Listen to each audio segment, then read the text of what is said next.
요셉은 진짜로 많은 고난을 통과한 사람이에요. 그것도 정말 어린 나이에, 10대 나이에 정말로 상상을 초월하는 고난을 다 통과했어요. 그러니까 30살이라는 너무너무 어린 나이에 국무총리가 된 거죠. 그래서 정말 그 꿈대로 형들이요, 자기에게 전부 다 절하는 꿈이 이루어진 거잖아요. 그래서요, 여러분 만약에 하나님 주신 비전이 있다면 그 꿈을 이루기 위해서 내 삶 속에서 고난이 찾아온다면 이게 올 곳이 왔구나라고 생각해야 되는 거예요. 그리고 그 고난을 내가 극복해내잖아요.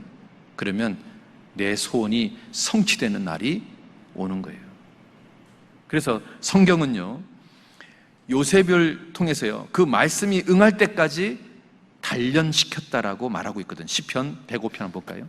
시편 105편. 시편 105편 16절부터 한번 볼게요.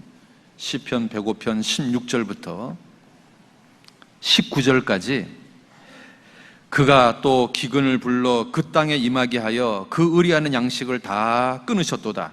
한 사람을 앞서 보내셨으며 요셉이 종으로 팔렸도다. 그 발이 착고에 상하며 그 몸이 쇠사슬에 매였으니, 그 다음 같이 봅시다. 곧 여호와의 말씀이 응할 때까지라. 그 말씀이 저를 단련하였도다. 소원이 이룰 때까지 하나님은 요셉을요 단련시켰어요. 연단시켰어요. 고난을 통과하게 만들었어요. 여러분 이거 아셔야 되는 겁니다. 하나님 주신 꿈을 이루기 위해서 고난을 통과해야 된다. 그래서 내 마음속에 주님이 주신 비전이 있는데 내 삶 속에 고난이 온다면 지금요 여러분 곧 소원이 이루어질 날이 올 거라는 징조인 거예요. 그러니까 기뻐하셔야 되는 거예요. 왜냐하면 소원을 이루기 위해서 고난을 통과해야 되거든요. 그리고요 요셉을 통해서 또 한 가지가 있는데요, 요셉이 자기에게 처해져 있는 환경에서 최선을 다했다는 거예요.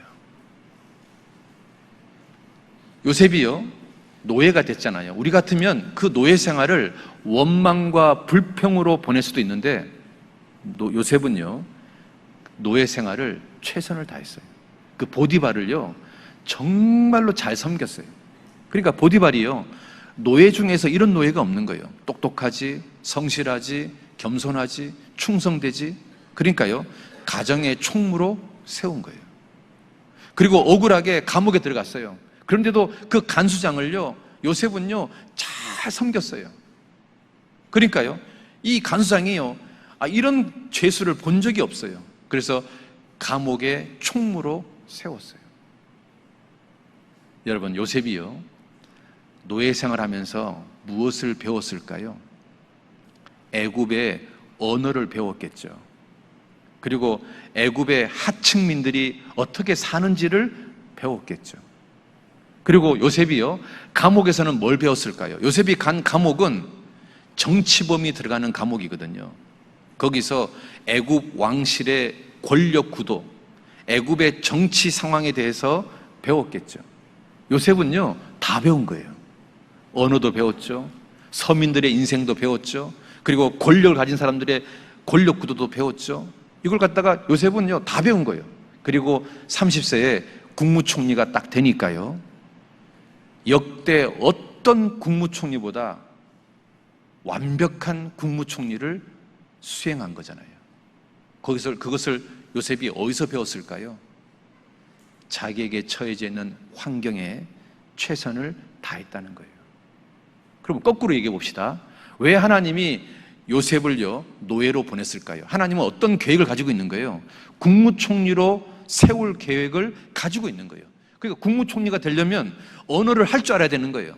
국무총리가 되려면 서민들의 인생이 뭔지를 알아야 되는 거예요. 그러니까 하나님이요 최고의 방법으로 노예로 집어넣은 거예요. 그리고 국무총리가 되기 위해서는 애국 왕실의 이 권력 구조에 대해서 알아야 돼요. 어떻게 해야 정치를 잘하는지를 알아야 되는 거예요. 그러니까 하나님 편에서는요 요셉을 어디다 집어넣냐면 정치범 수용소에다가 집어넣는 거예요. 그러니까 하나님 목적은 훌륭한 국무총리가 돼야 되는 이 시나리오 속에 노예가 되는 시나리오가 들어있는 거고 감옥의 죄수가 되는 시나리오가 들어있는 거예요. 하나님은 의도적으로 요셉을 노예로 만들었고 의도적으로 감옥의 죄수로 만든 거죠. 그런데 요셉 입장에서는 억울하죠. 잘못한 게 없는데 노예가 됐고 잘못한 게 없는데 감옥 죄수가 됐으니까요. 여기서요, 하나님을 바라보고 그래, 이 뭔가 하나님 뜻이 있을 거다. 머리카락 하나도 하나님 허락해야 떨어지는 거니까 이 뭔가 하나님 뜻이 있을 거다 생각하고 만약에 견뎠다면 우리는 거기서 하나님 뜻이 뭔지를 배우는 거고, 하나님 뜻을 쳐다보지 않고 그냥 당장 원망하고 불평하고 탈출할 계획만 가지고 있다면 요셉은 하나님이 주고자 하는 많은 것들을 놓치게 되는 거죠. 우리가 요셉을 통해서요, 꿈을 이루는 비결 또 하나가 뭐냐면 하나님이 나한테 부여하신 환경, 상황, 그게 비록 억울하고 답답하고 불평스러울지라도 참고 견디는 거죠. 분명히 하나님 뜻이 그 속에 있을 거니까. 지금은 모르겠지만 먼 훗날 반드시 알게 될 거니까.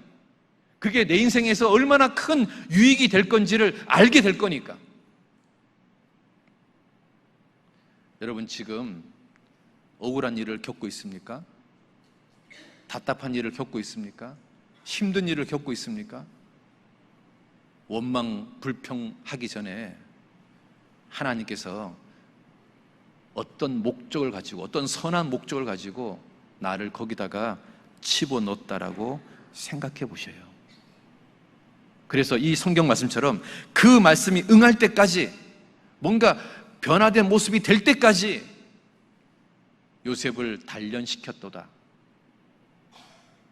주님이 나한테 어떤 원하는 것이 이루어질 때까지 나한테 그 환경, 그 여건을 주님이 허락할 거라는 생각이 들어요.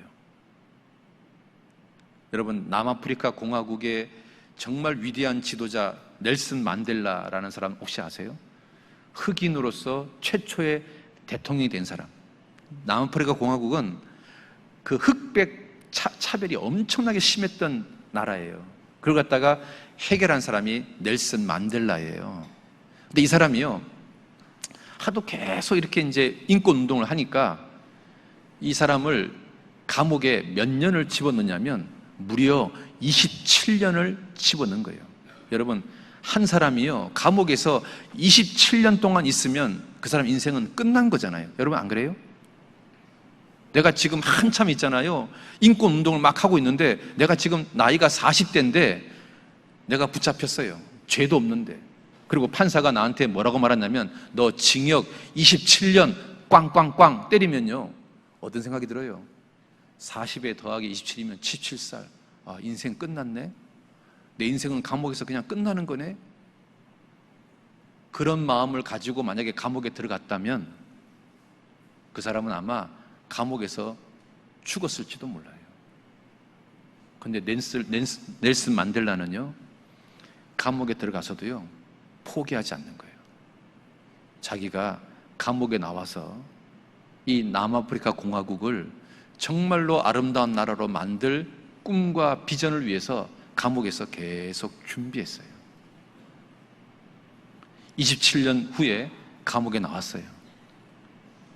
인생을 포기한 백발의 노인네가 아니라 여전히 꿈과 비전을 가지고 있는 한 남자가 서 있는 거예요. 그러니까 백성들이요, 넬슨 만델라를 대통령으로 세워준 거예요. 그리고 너무나 훌륭한 대통령직을 수행한 거예요. 그 사람이요, 27년 감옥 동안, 감옥생 하는 동안 포기하고 있었던 게 아니란 거죠. 준비하고 있었던 거죠. 요셉처럼.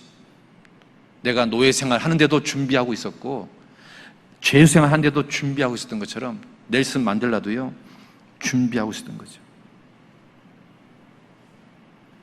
내게 지금 억울한 환경에 처해 있다면 포기하지 마시고 분명히 거기에 하나님 뜻이 있다고 생각하고 뭔가를 하세요. 하나님 기뻐하시는 뭔가를 하세요. 그러면 어느 날 그 상황이 해결될 때 여러분은 그 소원을 당당히 이뤄나가는 멋진 사람으로 바뀌어 있을 거예요.